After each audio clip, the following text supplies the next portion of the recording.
All right, this is episode 1 of Adam's Opinions, working title. This is something that I've wanted to do for quite some time. I feel like there's a lot going on out in the world. I've got a lot of opinions, and I'm gonna give them. So if you would like to listen, kind of see what's on my mind. I feel like we may have a lot in common on how I think. Um, we'll see how it happens. See how it goes. So what I wanted to talk about first is the outrage and cancel culture. I'm gonna try and keep this video around 20 minutes. This is like the third or fourth take. I keep rambling, so we'll see how it goes this time. This outrage cancel culture is getting out of control. People that, if they don't like something, if it's against their views, it's canceled. It's done. That's a wrap. Why? Why? Ever since I've been young, if you didn't agree with something or if you had conflict, you had to talk it out. You had to be an adult. Why aren't adults being adults? Why aren't we thinking and analyzing and considering and communicating and understanding where other people are coming from, having empathy and trying to figure out the whole story or as much as possible? That's not happening anymore. It just gets worse and worse and worse, and people get more and more worked up, and it's a powder keg. So I feel like it started with, it's been going on for a while now, but it really got going with COVID at the beginning of this year.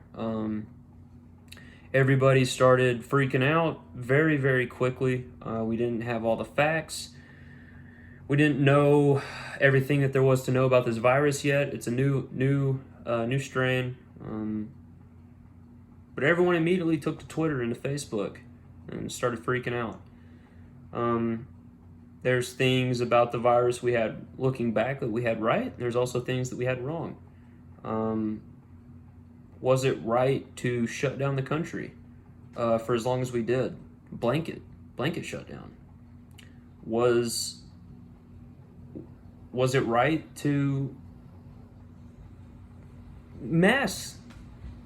We shouldn't wear masks. Now we should. Now we shouldn't. Now we should if you're a healthcare worker, but not if you're not. It's back and forth. And when we don't know the full story, when we don't know exactly what's going on, but we're immediately taking what we do know, and then blasting it out there,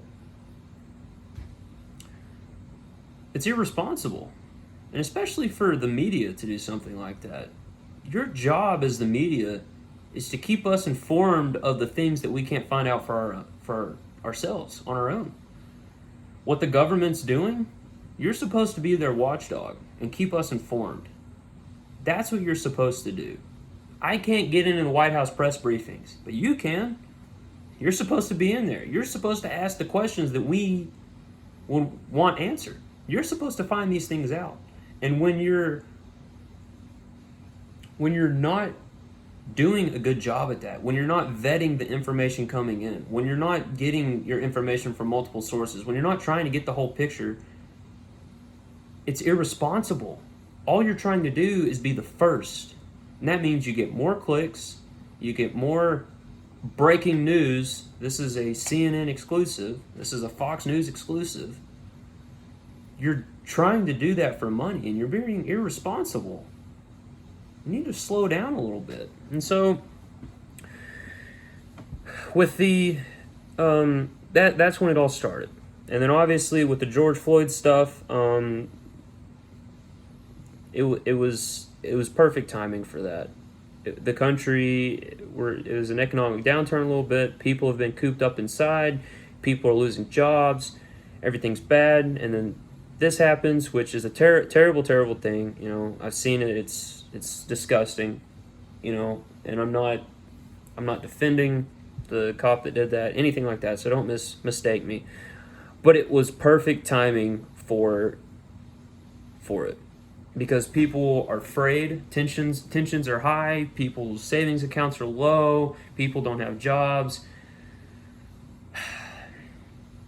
and so it blew up. It got around the world rapidly, and away it went. And peaceful protests, protesting to show that that's really messed up and that's the government failing, that's your constitutional right. Go for it. Proud of you. If you feel strongly enough about something to march, to have a big protest, to make your sign, to get your bullhorn out, do your thing. No matter what the protest is about, whether I agree with it or not, whether I believe in it or not, it's your right to do that, and I am a proponent of that. I can respect that. I can be a big enough adult to say that no matter what your protest is, whether I believe in it or not, if you're peaceful, that's your right. Go for it. But when you start losing your minds and you start rioting and looting, that's not okay. Because not only is it illegal and whatnot, but you're taking the spotlight off of what it's supposed to be about in the first place. Because, again, the media, that's kind of hairy, because some people in the media would like to focus on the peaceful parts, and some people would like to focus on the not so peaceful parts. Why can't we look at all of it? Because that's what needs to be done. Why can't we get the whole story? Because that's what needs to be done. Because there's not enough money in that.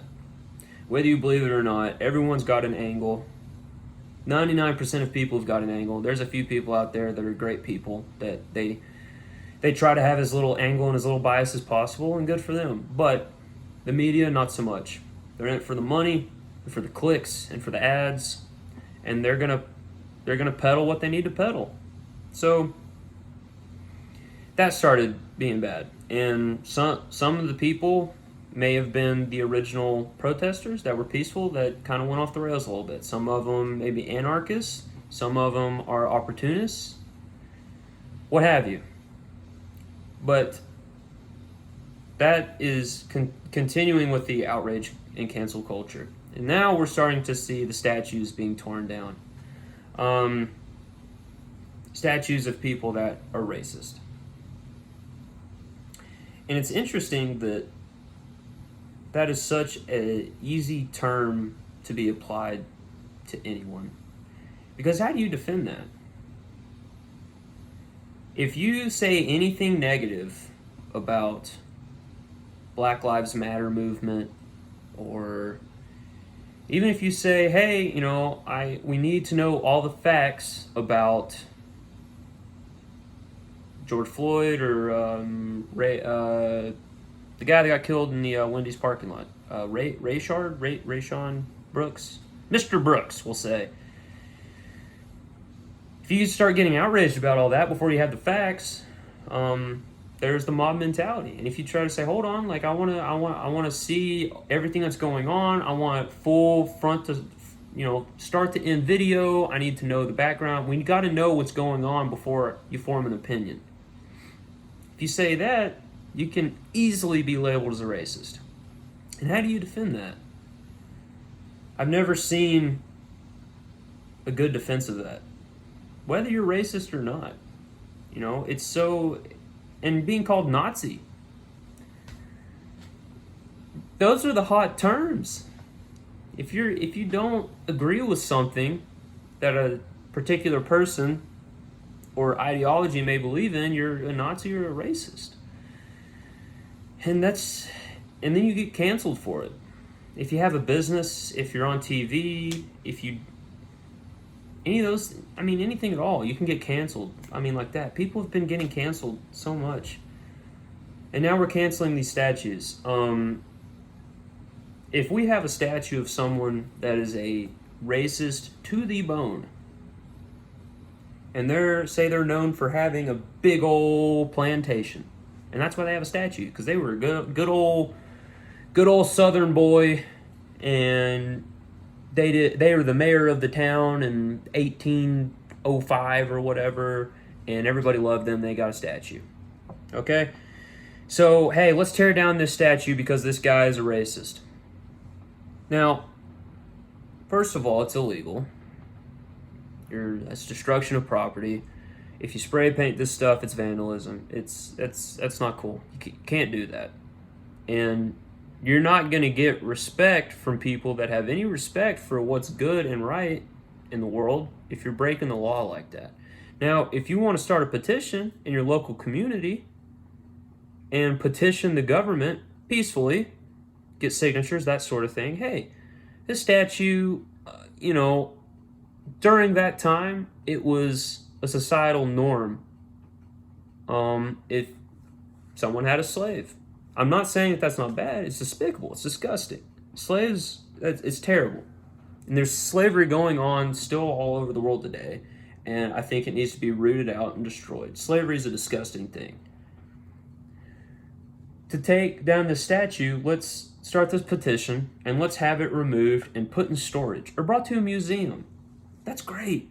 That way we can preserve that history, because it's important to learn about history, not just the good parts about history, but also the bad parts.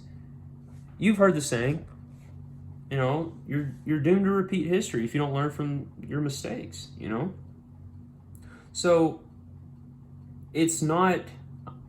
I don't find it frustrating or angering or what have you that statues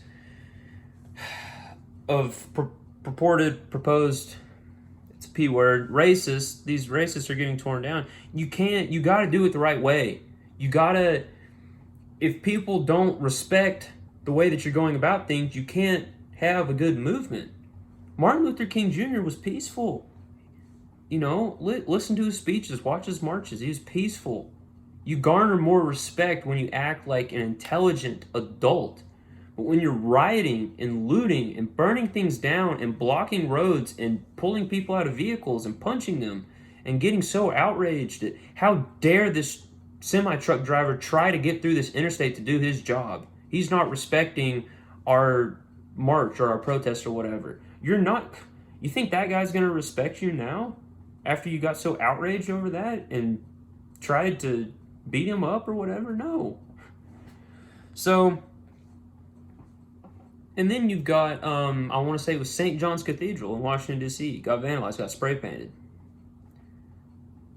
What does that have anything to do with your peaceful protests on, I guess, systematic racism? Is that what we're protesting?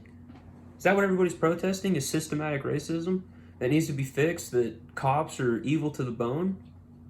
That's another thing. Outrage, cancel culture on the cops. All cops are racist. Defund the police. Some people try to think, well, we just want to take some of their money and give it to these other areas, other sectors, whatever. You think that if there's police officers and cops that are so undertrained and just don't know what they're doing, that they'll either purposefully or on accident kill somebody? You think that giving them less money and less training is going to fix that?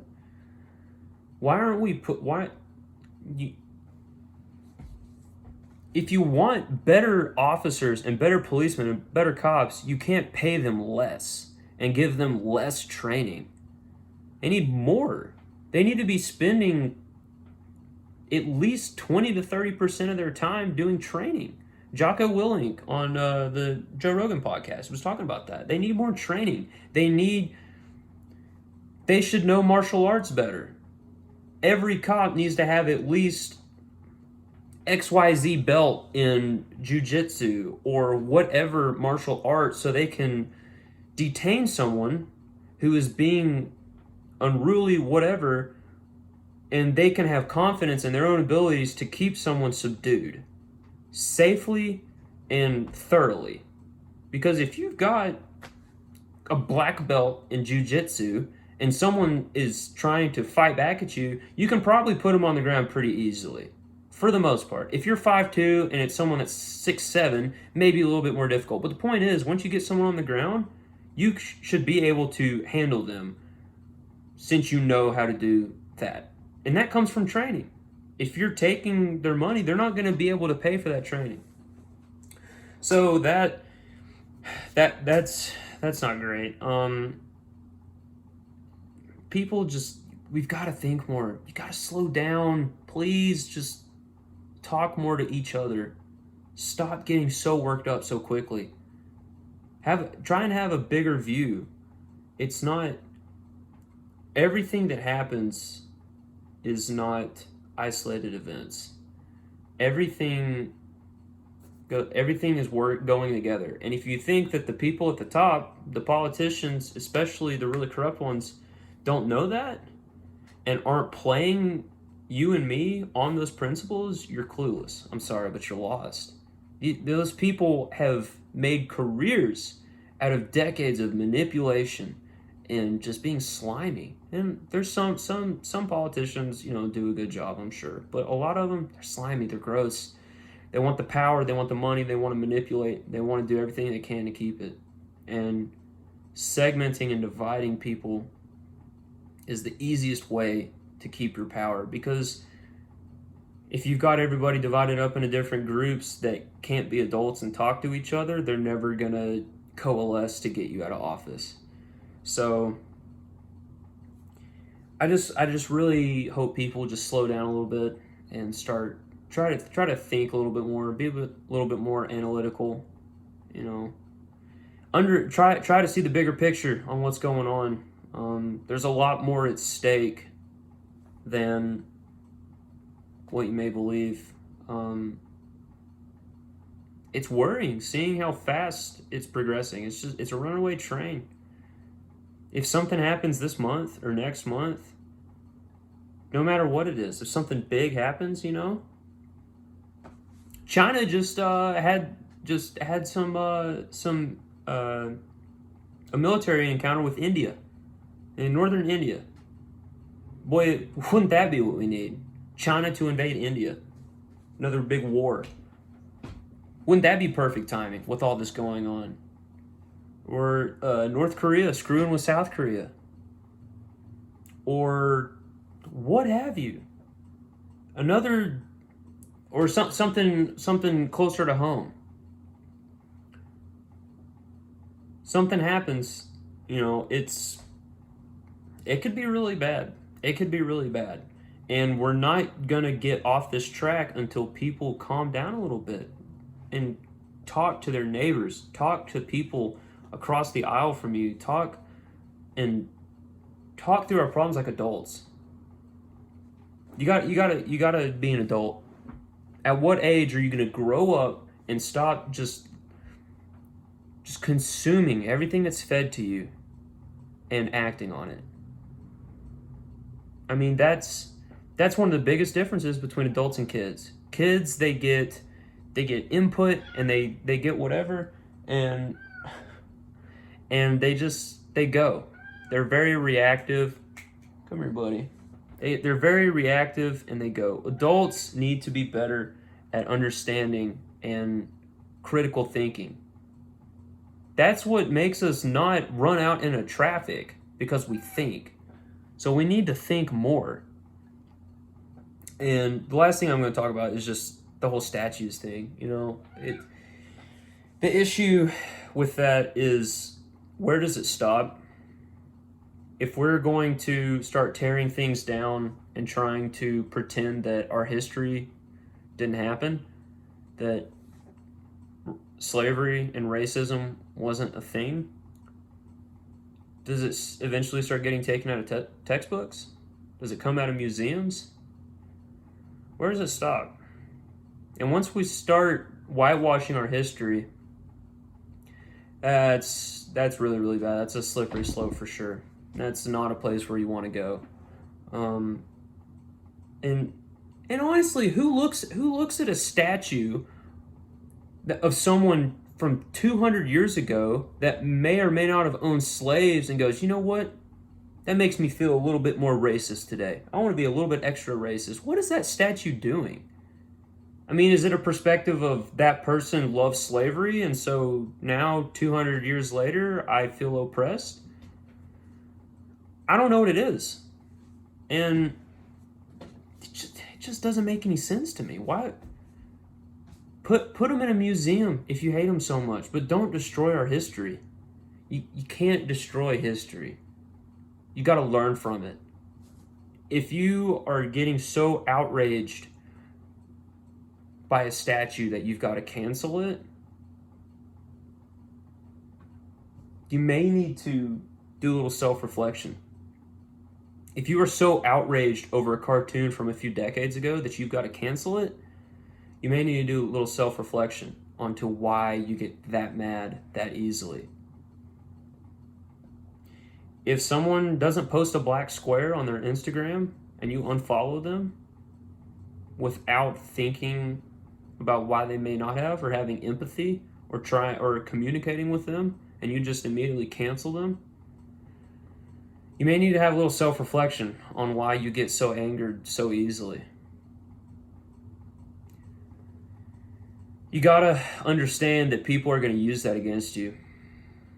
If you're being angered and outraged so easily, you're not thinking properly, and the powers that be can easily use that against you. And I see the irony over me outraging over outrage culture. So please don't text me and tell me how funny it was that I'm outraged over outrage culture, because I get it. Whether you believe it or not, there's people that want to divide us, like I said, and just as long as we're angry at each other and angry in general, it's going to be easy for them. It's going to be easy. So please just talk, communicate. Don't immediately believe what you see or hear. The media makes money for every time they get a click. Every time they get a view, they make money. And so they're going to try and say stuff and show stuff that makes you look at it. Try and have some perspective. Try and get the full story. Try and understand as much about what's going on any particular thing as possible. Because if you're seeing one thing and just getting mad at that and getting outraged over that and spreading that everywhere, then there's going to be a whole bunch of other people that are going to get outraged, and then those people spread it, and it just gets worse and worse and worse and worse and worse. And then 2 days later, this big terrible thing over here is actually not that big a deal because you didn't get the full story. But now the lie has been spread to hundreds and thousands and possibly millions of people before the truth has even gotten out of bed. And before you know it, there's marches, there's protests, someone's gotten shot. You're being irresponsible. You need to be responsible for what you put out. You need to be responsible for what you say and what you spread, and different disinformation and the lies that you put out there and that you get outraged over. You gotta understand what's going on before you just start spouting off. And I don't know. I'm doing my best. I get that I don't understand everything. I don't know everything. But I've tried very hard through this to pretty much just talk about how people need to slow down on getting angry. I feel like I haven't really talked a whole lot about what should happen or what needs to happen. I mean, I talked about the statues a little bit, but I mean, that just seems like a common sense thing to me. If it's so bad that we can't have it up, then take it down and put it in storage. We don't have to destroy the history. I don't know. There's 500 million things going through my mind right now that I want to talk about. But I'm gonna end it here. If you get anything from this, let me know. Hopefully you'll be able to kind of look inside yourself a little bit more, kind of understand. Try to understand why you feel the way that you do. Try to understand why what you see or read may make you react the way that you do. Maybe have a little self-reflection, some introspection. Yeah. So if you enjoyed it, if you watched it this far, I really appreciate it. Throw a like on there. Maybe a share if it's that good. I don't know if it was that good. If you have any questions or if you think I'm an idiot or whatever, throw it in a comment. I will definitely read those and get back to you. yeah, so appreciate it if you watched, and have a good day.